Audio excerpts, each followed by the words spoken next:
It's a bright summer day in Brixton, South London. We are in the Black Cultural Archives courtyard. HERSTORY sits with his earphones attached to his ears, which are attached to his laptop. He's listening to interviews he's recorded for his research project. I'll leave him to tell you what it's about. Yeah. My usual police sister. One cappuccino, double shot of coffee. The money. Oh, it's a new system. You have to pay inside at the till. Okay. I revived my research project after I found out how few black professors there are in our universities. It was soon after my ex-partner, Rachel, told me she'd accepted the NYU post.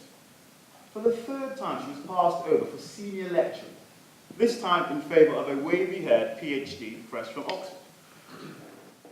Rachel and I have been lecturing full-time in Black British Studies in our department, which is where we met, in the reception, 6 years ago, going for the same post.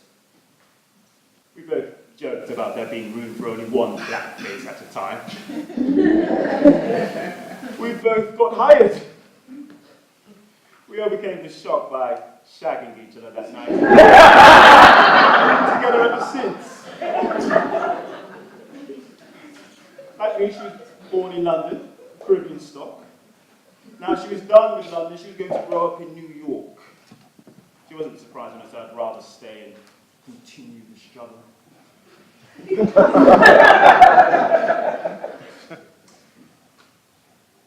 We parted on good terms. I suggested if neither of us got hitched by the time we reached 35, we'd marry each other. She agreed.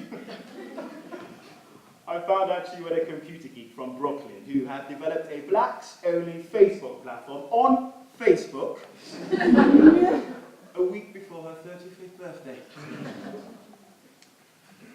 The day after the wedding, I resumed interviewing people for my research project, Finding Black Love in 21st Century Britain.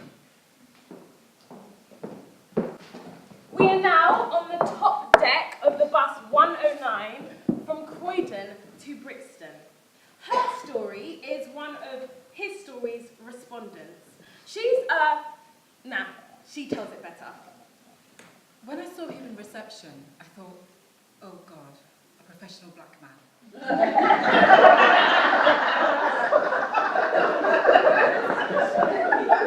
Once I texted him my Liverpool Street office address. He should have known not to come wearing a dashiki. I should be thinking his do-rag was in the laundry. He sounded like Chuck Rahula over the phone. I could see my colleagues' eyes staring at us. I could read their minds reassessing me, thinking, oh, she didn't strike me as one of those. But I think of all the work I put in to get to senior manager. What is black love? I mean, seriously. I blame my brother. He introduced me to his old lecturer. The brat helped me move to my new flat. And he thought after my breakup with Linton, I should start dating again. Doing this interview would rev my engines. It wasn't because of Linton that I moved to Croydon. Rent was soaring and I needed to move to somewhere cheaper. So Croydon it was. The Whitgift Centre pretty much has all you need. But I still shop in Brixton. I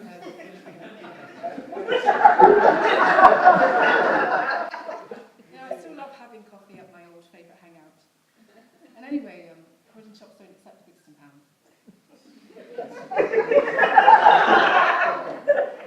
At the time I was hoarding them, I never thought I'd leave Brixton. But that's the thing with me. I'm an all or nothing woman. Anyway, as I hurried us into this room, I get a text from my brother. What do you think of him? I knew it. This interview was a ruse to hook me up with his old lecturer. You know, I'd done with guys like Chuck the Zulu since I left contact. I wondered if this dashiki wearing clown was in on this. She eyes me warily. This interview is not going to go well, I thought. You should have seen the stare she gave when she came to pick me from reception, like I was letting the side down. My old student had raised this into. He was my only black student last year, so I gave him a B for a paper that normally would have merited a C-.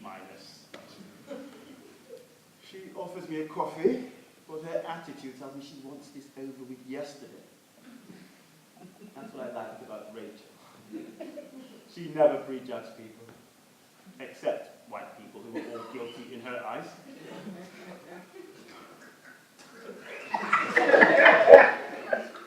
She gets a text. Must be bad news. I didn't think the frown could get any deeper. A grocery store in Brixton Market. Her story picks her way through a box of peppers. Her phone tings. It's my brat of a brother. He sent me a photo of someone he wants to set me up with. He looks like he's 12. I'm too young to be a cougar, you little shit.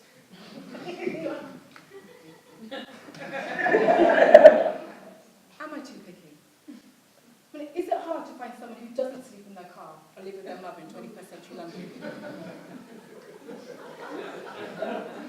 That reminds me of Clinton, the first guy I dated after uni. God, he was handsome. A bit rough around the edges from living on a cancer estate, but nothing I couldn't say. I wanted to move in with him, but he wouldn't let me come to his house no matter how hard I insisted, and said he'd move in with me instead. So I said, yeah, you know, as long as we're together, blah, blah, blah. He rocked up with his mother. Turns out they were both sleeping in his car. Her story, mobile phone rings. Hey, Brad, you joined a paedophile ring. Where did you get this kid's picture? Hello? Are you listening to me? She caught me watching a YouTube video that a respondent had sent me. Her tone of voice was grating in that I was the only black girl in my private school. And yes, I'm fucking proud of it. Kind of way. It was the only thing I could do not to show how bored I was. Although, nothing says to someone that they're boring you than you staring at your phone when they're talking to you. I am really glad you're doing this research. Black love is not the same as other love. I've dated white guys. I dated an Indian dude when I was in drama school. And for some reason, I got attention from Chinese guys. I think it's on account of my pierced eyes and small feet. Anyway, I think it's different when you love somebody who shares the same cultural values as you. You just get it. You don't have to explain yourself. When you see a face, a mugshot of a black face on TV. One of my exes once asked me if I tan. Questions like that really rub me up the wrong way. I stopped dating white guys after Rob. Rob and I were going to marry, so he took me to meet his parents in Surrey. His mother kept asking me all of these questions, and I had to ask her if she was an anthropologist.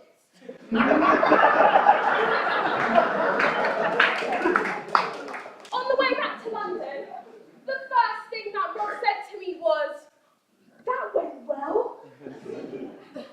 I lost it! And it wouldn't have mattered except for the fact we were on a train full of people. One passenger called the attendant and I was escorted off the train.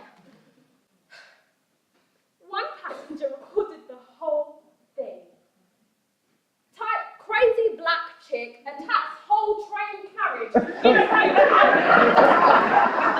30,000 hits and counting. After that episode, I was, if the dick ain't a brother, don't show me to your mother.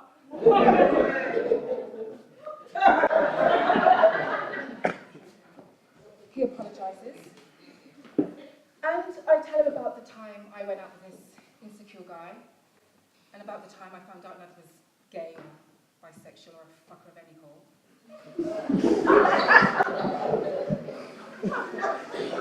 Then there was the dreamer, who asked me to support his blacks-only Facebook idea. For some reason, history found this funny. But as I told him the story of my love life, I couldn't help thinking that I might have met Mr. Right, and that I didn't know it, and that I died sad and lonely because I didn't want to compromise. But how can you compromise with love when you're an all-or-nothing woman? Hilton always said that with me, there was a fine line between impatience and long-suffering fools. Just before I dumped him after our second date. Interview draws to a close. Chucko the Zulu thanks me. No, I see she's dying to ask me. Come on, out with it. Didn't realise it was that obvious. I didn't think it was right to ask, but she insisted.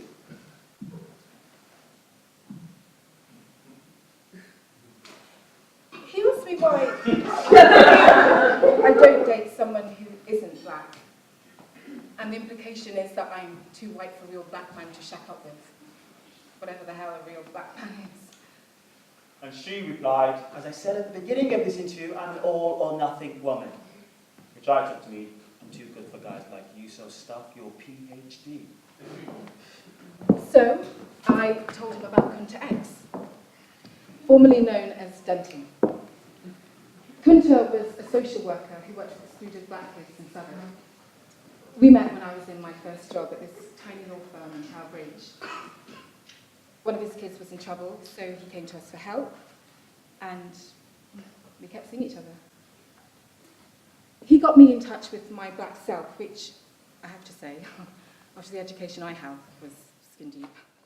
I began to wear my hair natural, to my mother's horror, and I began to read The Voice.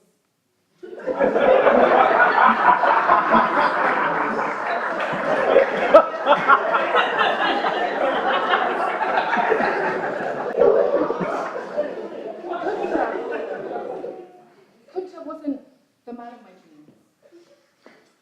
He made me change my dream. I loved his calmness, even in the face of provocation. When I was meant to move into his flat, I got a phone call from an old schoolmate about this high-flying city job. It was mine if I wanted it. I told Kunta, and he said that I was not only betraying our people, but the world's poor and oppressed if I took the job. That was too great a burden for me to bear. I cried for days after Kunta left. See, I realised it wasn't the waste guys that hurt me the most. It was the good guys. And I was never going to let another one of them hurt me like that again. I thought I might have tried my luck with her. I don't know why. Opposites attract? But after she told me Kunta's story, I thought, forget it.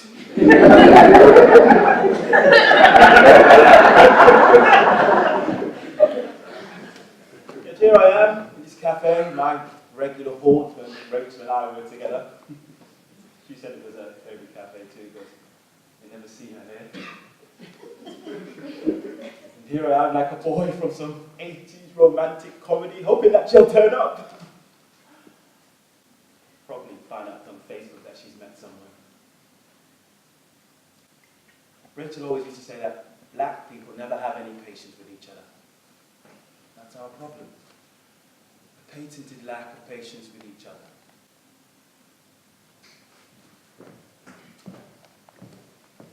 Down to £2 please.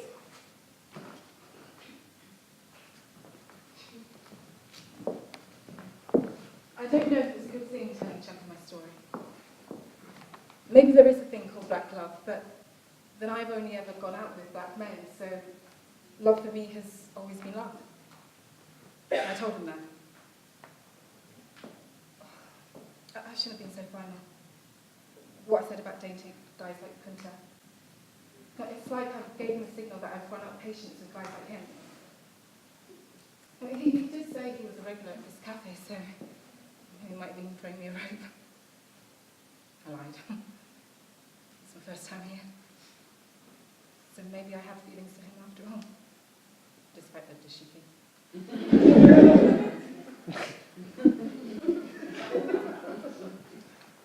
This is stupid.